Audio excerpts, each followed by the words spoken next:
Hello everyone, welcome back. कैसे हैं आप लोग? आशा करते हैं आप लोग बहुत अच्छे होंगे।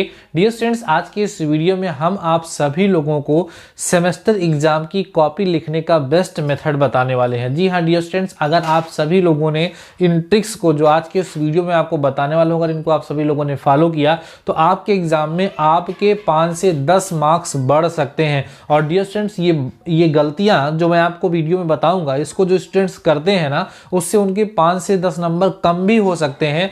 इसीलिए डियर स्टूडेंट्स, आज की इस वीडियो को कंप्लीट देखिएगा और कॉपी लिखने का जो मेथड है उसको आप सभी लोग जरूर से जरूर सीख करके जाइएगा। आइए डियर स्टूडेंट्स, आज के इस वीडियो को स्टार्ट करते हैं। डियर स्टूडेंट्स, सबसे पहले जब आप कॉपी को लिखना शुरू करेंगे तो आपकी पेन बहुत मैटर करती है। ठीक है, पेन की कलम की ताकत आपने सुना होगा, तो आपकी जो पेन है उसकी ताकत आपको वहां पर दिखाने की जरूरत है।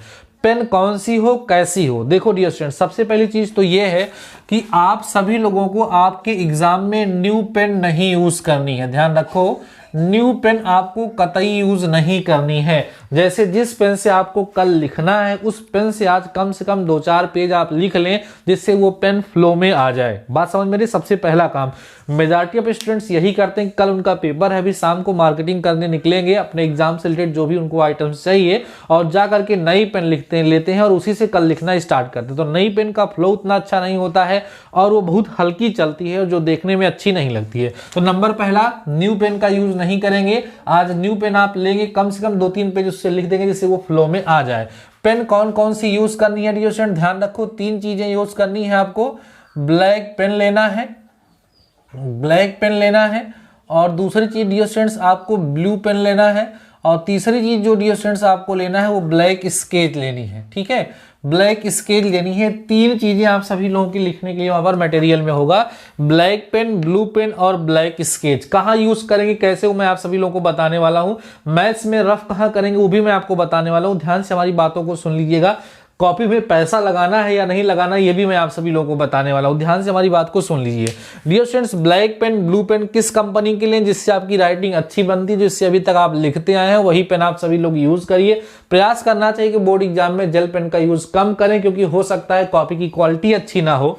कई सारी कॉपी ऐसे बोर्ड में आती है उनकी क्वालिटी कम सही होती है, तो क्वालिटी कम सही होती है तो वहां पर जेल पेन का यूज नहीं करना चाहिए। अगर कॉपी की क्वालिटी अच्छी है वहां पर तो आप सभी लोग जेल पेन का यूज कर सकते हैं, कोई दिक्कत नहीं। कई सारे लोगों को जेल पेन से लिखने में ज्यादा अच्छा लगता है, तो you can use gel pen, no matter. ठीक है, तो इसको ले लेंगे और ब्लैक स्केच ले लेंगे, जिससे प्रश्नोत्तर नंबर और हेडिंग डालने के लिए आप ब्लैक स्केच का वहां पर यूज करेंगे। ठीक है, उसके बाद कॉपी में जो पहला पेज होता है वहां पर जो भी एंट्रीज आपको फिल करनी होती है उनको साफ सुथरा अच्छे ढंग से फिल करेंगे, क्योंकि वो बहुत ही ज्यादा जरूरी होती हैं।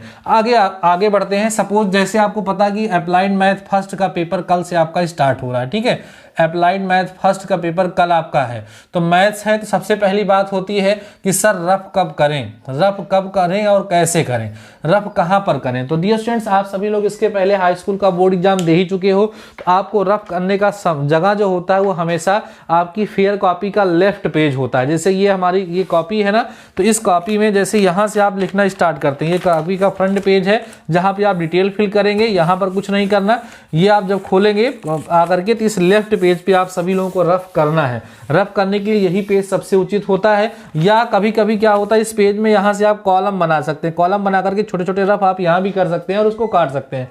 कुल मिला के सही देखा जाए तो रफ वर्क आप कहीं भी कर सकते हैं, लेकिन उसको बाद में आपको काट देना है। अगर आपने उसको काट करके रफ वर्क लिख दिया तो आपकी जो कॉपी होगी उसको चेक वहां पर नहीं किया जाएगा जहां पर आप रफ लिख करके काटे होंगे। लेकिन कॉपी साफ सुथरी लगे, देखने में अच्छी लगे, सुंदर लगे, इसलिए एक किनारे रफ करते हैं बाएं पेज पे और एक ही जगह रफ करते हैं। अलग कॉलम बना करके राइट साइड में हम वहां पर रफ कर लेते हैं, जिससे कॉपी हमारी साफ सुथरी रखे।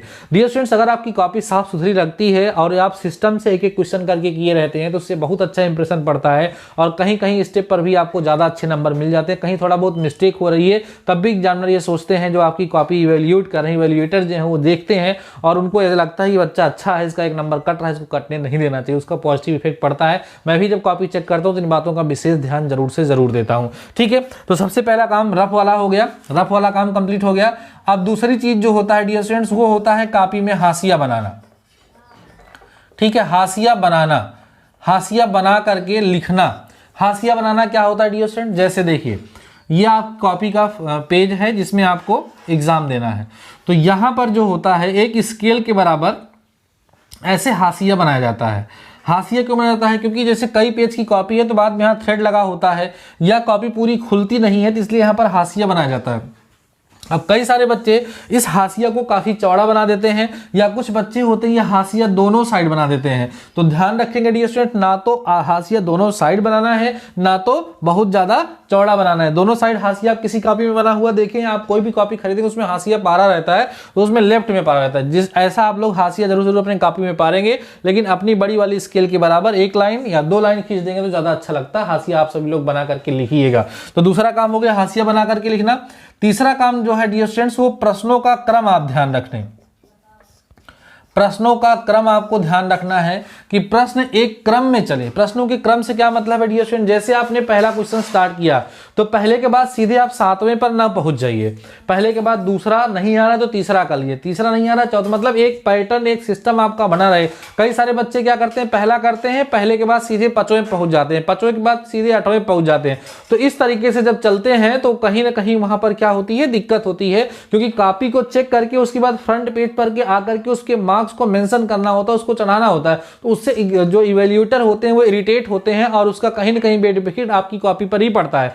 आप शुरू से करना शुरू कर दीजिए, लास्ट से करना शुरू कर दीजिए, बीच से शुरू कर दीजिए। कम से कम जिस खंड को आप शुरू कर रहे हैं, जिस पार्ट को आप शुरू करें, उस पार्ट के सारी प्रॉब्लम को आप सभी लोग सॉल्व करें। इस बात का आपको ध्यान रखना है। पहले से वैसे सही तरीका तो यही है कि पहले क्वेश्चन से शुरू करें और लास्ट तक एक क्रम में जाएं। जैसे पहला किए, दूसरा किए, तीसरा किए, चौथा नहीं रहा तो उसको छोड़ दीजिए, फिर 5वां 6वां 7वां 8वां करिए, 9वां कर रहा है इसको छोड़ दीजिए। मतलब पहले एक सिस्टम से सारे क्वेश्चन को करते हुए चले जाइए और लास्ट में जो क्वेश्चन बचा हुआ हो उसको बाद में आप सभी लोग वहां पर जाकर के कर सकते हैं। इस बात का आप सभी लोग वहां पर विशेष ध्यान देना है कि आपको क्रम का ध्यान रखना है। जो आप सभी लोग क्या करेंगे, क्वेश्चन को करेंगे वो एक क्रम में करेंगे, एक ऑर्डर में करेंगे, तो आप सभी लोगों के लिए क्या होगा, बेहतर होगा। जो क्वेश्चन नहीं आ रहा उसको छोड़ जाएंगे, बाद में करेंगे। लेकिन ऐसा नहीं है कि आप एक किए उसके बाद फिर 10वें में पहुंच गए, तो फिर उससे दिक्कत होती है, इवैल्यूएटर इरिटेट होते हैं और उसका पूरा का पूरा नुकसान आपको ही भरना पड़ता है। ठीक है, अगली बात देखिए, अगली बात है डियर स्टूडेंट्स की हेडिंग का यूज करें। हेडिंग बना करके लिखें। ठीक है, हेडिंग बना करके लिखना है आप सभी लोगों को। बिना हेडिंग बनाए लिखते हैं तो अच्छा नहीं लगता है। जैसे मान लीजिए आपके एग्जाम में कोई क्वेश्चन आ गया और आपसे बता, आपके एग्जाम में जैसे मैथ में तो हेडिंग बनाने की जरूरत नहीं, लेकिन फिजिक्स वगैरह में जैसे आ गया कि बल आघूर्ण को परिभाषित कीजिए, तो बल आघूर्ण आप सभी लोगों को यहाँ पर ऐसे लिखना है। ठीक है, जैसे लिखने का तरीका क्या होगा, जैसे आपकी ये कॉपी है तो इस कॉपी पे यहां पर आपको सबसे पहले प्रश्नोत्तर नंबर डालना है। ठीक है, प्रश्नोत्तर नंबर आपका जैसे 2 है, प्रश्नोत्तर नंबर 2 लिख दीजिए। फिर ये कॉलम, ये लाइन छोड़ करके अगली लाइन से इसे आपको मान लीजिए बल को परिभाषित करना है, तो यहां आप लिख दीजिए बल। बल लिखने के बाद यहाँ उसकी इंग्लिश भी लिखिए फोर्स, और फिर ये लाइन छोड़ करके यहाँ से आप सभी लोग उसको लिखना शुरू करिए। प्रश्नोत्तर नंबर क्लियर होगा, हेडिंग क्लियर होगी और उसके अंदर जो आप लिखेंगे वो बहुत अच्छा मोती जैसा चमकता हुआ आपका अच्छा लगेगा और आपको बहुत ही अच्छे मार्क्स वहां पर मिलेंगे। एक बात आपको ध्यान और यहाँ पे रखना dear students, Hindi plus English, Hindi plus English, मतलब बीच बीच में अगर आप इंग्लिश का भी यूज थोड़ा सा करते हैं तो ये बीटी यूपी में थोड़े आपके लिए बेहतर हो जाता है। खासकर जैसे जो हेडिंग बना रहे हैं, जैसे हमने यहाँ बल लिखा तो उसकी इंग्लिश हमने फोर्स लिख दी, और इसको कहीं और से आपको ढूंढने की जरूरत भी नहीं पड़ती, क्योंकि डियर स्टूडेंट्स आपका जो पेपर होता है उस पेपर में हिंदी और इंग्लिश दोनों लिखी होती है। तो जिस चीज को आप हिंदी में लिखना चाहते हैं उसकी इंग्लिश भी वहां पर आप मेंशन कर सकते हैं। लेकिन हो सकता है कि आप अपना पेपर ओवरऑल इंग्लिश में ही दे रहे हैं, तो फिर आपको वहां हिंदी लिखने की जरूरत नहीं है, क्योंकि हिंदी वाले अगर इंग्लिश का यूज करते हैं तो थोड़ा अच्छा माना जाता है, बेहतर होता है। लेकिन इंग्लिश वाले हिंदी करते हैं तो उससे कोई मतलब नहीं होता है। तो हेडिंग डाल करके लिखेंगे, हेडिंग जो पड़ेगी उसमें हिंदी और इंग्लिश दोनों का आप सभी लोग यूज कर देंगे। अब आइए सबसे बड़े फैक्टर पे आपके हम बात करते हैं कि सर कुछ पैसा लगा दें कॉपी में। ठीक है, पैसा सर कुछ लगा दें, 500 रुपए की एक नोट लगा दें, पेपर हम अच्छे से नहीं दिए रहेंगे फिर भी जो है हमारा मामला हो जाएगा, मैं पास हो जाऊंगा। तो डियर स्टूडेंट्स आप सभी लोगों से कहना चाहूंगा कि ये काम आप बिल्कुल मत करिएगा। सारे इवैल्यूएटर एक जैसे नहीं होते हैं और वहां पर जब कॉपी चेक होती है तो कोई अकेला सिंगल बंदा बैठ करके कॉपी नहीं चेक करता रहता है, कई सारे लोग होते हैं और कोई भी आपके 500 रुपए के लिए अपनी नौकरी नहीं गंवाएगा। ऐसा कहा जाता है कि हाँ हो सकता है एक आध नंबर का आगे पीछे हो जाए, लेकिन ऐसा आप सभी लोग ऐसा कर करके कुछ कर नहीं सकते हैं। इसलिए डियर स्टूडेंट्स इन सब चीजों से आप सभी लोग बचिएगा। हो सकता है आपके सेंटर पे ही आपकी कॉपी चेक हो जाए और आपके प्रति कोई कार्यवाही भी हो सकती है, इसलिए इन सब चीजों से आप सभी लोग बचेंगे। ईमानदारी से अपनी पढ़ाई करेंगे, ईमानदारी से आप सभी लोग अपनी कॉपी को लिखेंगे तो आप बेहतर से बेहतर अंक अपने एग्जाम में जरूर से जरूर प्राप्त करेंगे। कुछ चीजें जो मैंने आप सभी लोगों को बताया है, पेन से रिलेटेड, स्केच रिलेटेड हेडिंग डाल के लिखना है, रफ वर्क कहाँ करना है, हाशिया बनाना है, प्रश्नों का क्रम कैसा होना चाहिए। और अच्छा एक बात और, जो हमारे फर्स्ट सेमेस्टर के स्टूडेंट्स हैं वो काफी ज्यादा कंफ्यूज रहते हैं कि सर हम अपनी कॉपी को हिंदी में लिखेंगे या इंग्लिश में लिखेंगे। तो जिसमें आप सभी लोगों ने पढ़ाई करी है जो आपके लिए बेहतर है, और आपने अपने प्रश्न का उत्तर देने के लिए जिस लैंग्वेज का यूज आप सभी लोगों ने किया उस लैंग्वेज का यूज आप सभी लोग कर सकते हैं, वो आप सभी लोगों के लिए बेहतर होगा। डियर स्टूडेंट्स, अभी शाम को एक सैंपल पेपर बनाऊंगा रात में, वह सैंपल पेपर जो होगा वो मेरा गेस्ट पेपर होगा, मैं हर साल प्रोवाइड कराता हूं। वह गेस्ट पेपर शाम को 10 बजे, रात में 10 बजे आप सभी लोगों को मेरी टेलीग्राम चैनल पर मिलेगा, उसको आप सभी लोग जरूर से जरूर सॉल्व कर लीजिएगा। टेलीग्राम अगर अभी तक आप सभी लोगों ने नहीं ज्वाइन किया है तो आप टेलीग्राम पे जाके सर्च कर लीजिएगा DD mathematical solution, telegram channel मिल जाएगा, वहां पर एक गेस्ट पेपर बना करके मैं आप सभी लोगों को प्रोवाइड कराने वाला हूं। बाकी डियर स्टूडेंट्स, ये वीडियो आप सभी लोगों को जरूर हेल्पफुल लगा होगा। इन सारी बातों को अगर अपने एग्जाम में ध्यान रखते हैं तो आपको इससे जरूर लाभ होगा। अगर आप चैनल पर नए हो यार सब्सक्राइब कर लेना, वीडियो अच्छा लगा तो अपने दोस्तों के साथ शेयर जरूर करिएगा। बाकी मिलते हैं इस वीडियो के साथ, तब तक के लिए शानदार रहिए और पढ़ते रहिए।